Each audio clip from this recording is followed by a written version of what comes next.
Do you guys know the difference between isometrics? Because you might have had this. I don't know if you took a kinesiology class. Isometrics, isotonics. Isotonics, they have a concentric and an eccentric contraction. With one, the muscle lengthens. With one, the muscle shortens. With isometrics, I strengthen without muscle change in length, right? It's like doing this, right? It's a plank, or whatever, you know. Those are isometric exercises. A push-up is an isotonic.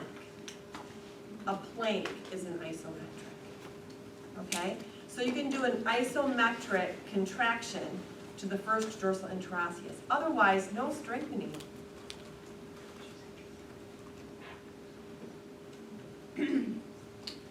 Another thing that's big with osteoarthritis are the presence of Heberden's nodes. So everyone, also when you go home, look at your mom's and your grandma's hands, okay? They're pretty pronounced. There are these little nodules that develop at the DIP joints. They're at only the DIP joints, Heberden's nodes. And they're only with osteoarthritis, not with rheumatoid arthritis. Osteoarthritis is a wear and tear disorder, but you still have to be genetically disposed to have it. So if you have osteoarthritis, you can thank your family members, but then you worsen it by doing wear and tear on your joints. So if you're a laborer, you are a crafter, or whatever you may be doing, like Jessica, or hopefully your parents, God forbid, have osteoarthritis. Okay, all right, that's fixable, right? Because she's knits every day, right? So these are these Heberden's nodes. And sometimes you can see in this small finger, you can get a little angulation at the joint too. It could head east-west as well with the deformity. But the big thing, if you look at this x-ray, I love this x-ray because this is someone that has osteoarthritis. It's present more in the IP joints. Do you see the IP joints versus the MP joints? The MP joints, I got no clear space. The MP joints are nice, clear, oh, there is a marker here too. The MP joints, there's nice, clear, right, surface. Oh, I didn't do that right. There's space in between, and there's no jaggedy, right? It's nice and clear. Here, do you see any clear space between these? No. It's not smooth. You have osteophyte, which are these shadows that are forming all around the joint. That's osteophyte development, overgrowth of bone around the joint where there's destruction. This is a patient with classic osteoarthritis. IP involvement, MP's clear. Because what joint shows first with rheumatoid arthritis? The MPs.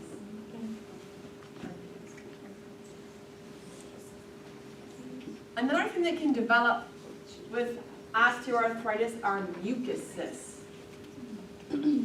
Mucuses, which they'll form a little bump at the base of the nail.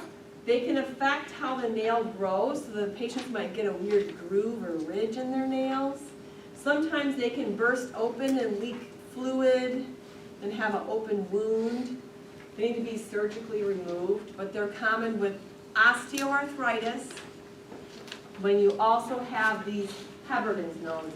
Now this one looks angry, right? That finger looks like it wants to scream, right? They can be very painful for people, very painful. Nancy, is the Heberden's nodes also called Bouchard?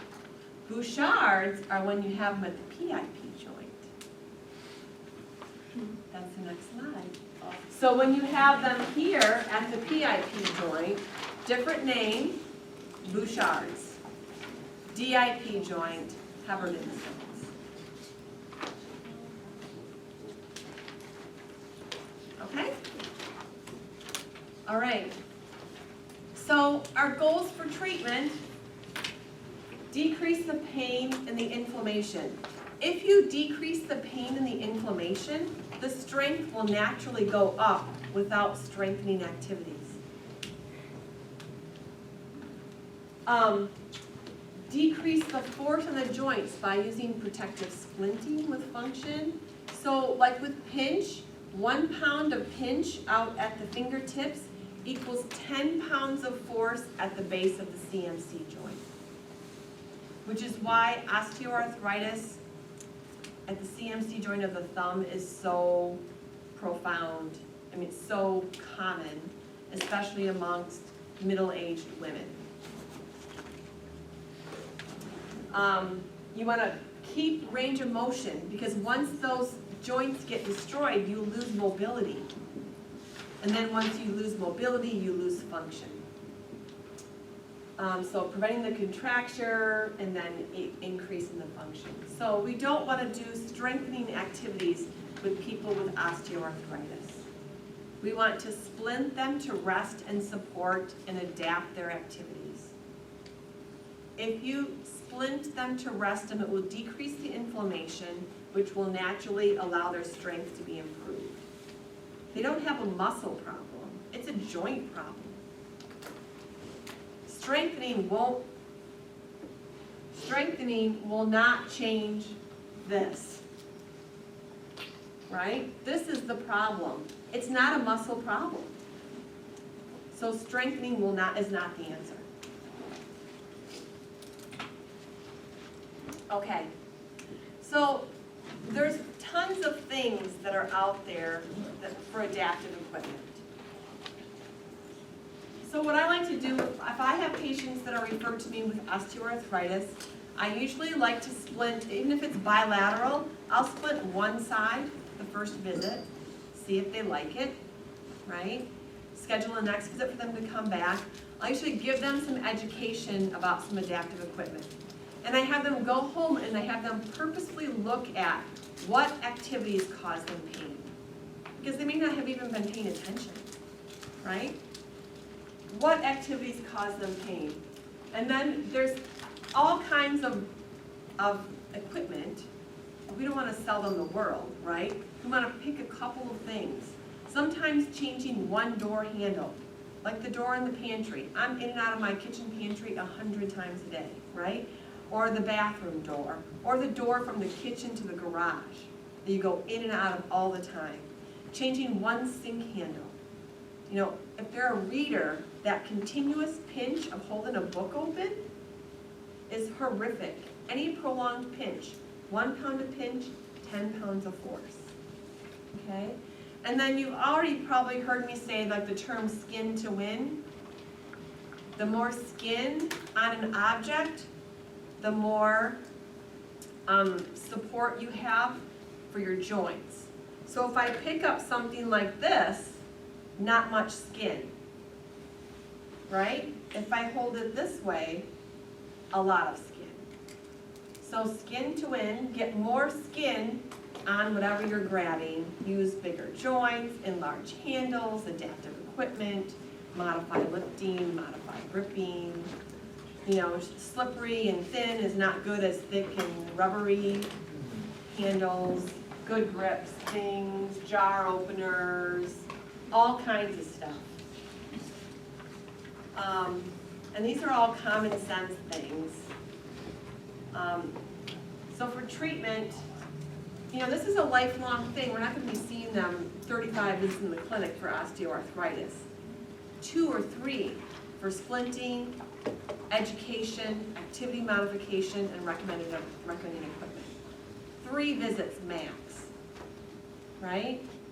People treating these patients for 35 visits for strengthening are the reasons why we have Medicare caps, why we're audited for our charts, right?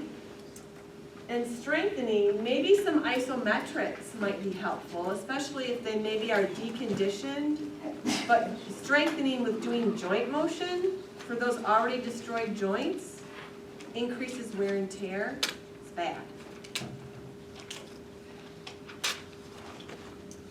And then, you know, work with your patients on equipment they're not gonna wanna tell you telling them you need this, this, this, and this, and overwhelming them with $400 worth of equipment that you recommend.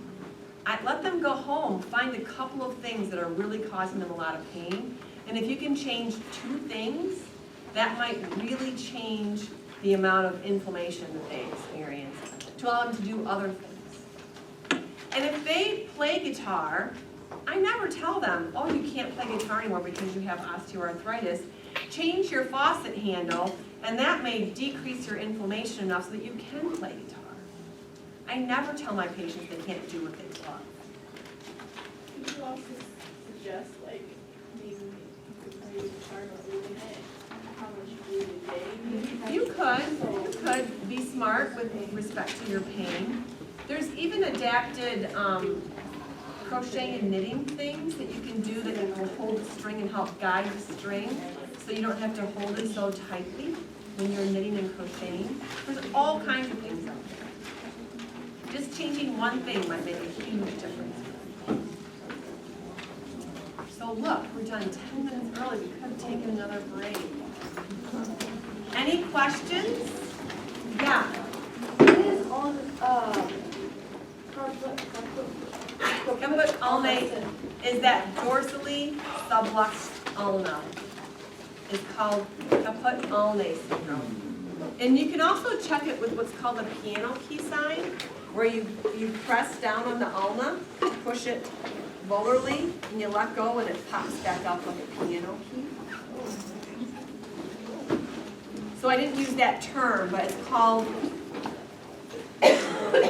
ulna kaput syndrome, which is that dorsally subluxed ulna. You would splint it, support it, you can use the foam, push it back down. The test is next week, 62 multiple choice questions. And it's over everything we've covered since the last test, which is nerves, right? Nerves. Dupuytren's and wounds, and burns, and arthritis and tendons.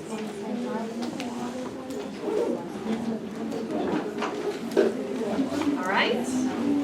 The study guide's been open, so you guys can use that.